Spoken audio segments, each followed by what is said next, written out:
नमस्कार, मी वैद्य किरण खिस्ते. आपण जाणून घेऊया पचनाचे विकार आणि आयुर्वेद याबद्दल थोडेसे.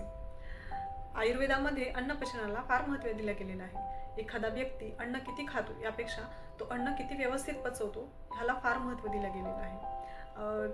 बरेच रुग्ण आजकाल दिसतात की पचनासंबंधित तक्रारी करतात.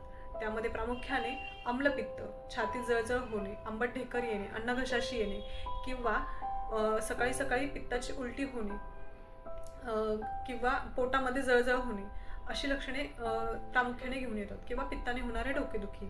तसेच अन्न ग्रहण केल्यानंतर वारंवार शौचास जावेसे लागणे किंवा शौचाचा खडा होणे किंवा एकाच वेळेला छातीत आणि पाठीत जखडल्याप्रमाणे होणे अशी लक्षणे प्रामुख्याने रुग्ण घेऊन येताना दिसतात. हे रुग्ण अँटॅसिड्स अर्थात पित्त कमी होण्याची औषधे किंवा लॅक्झेटिव्स पोट साफ होण्याची औषधे घेताना सर्रासपणे दिसतात.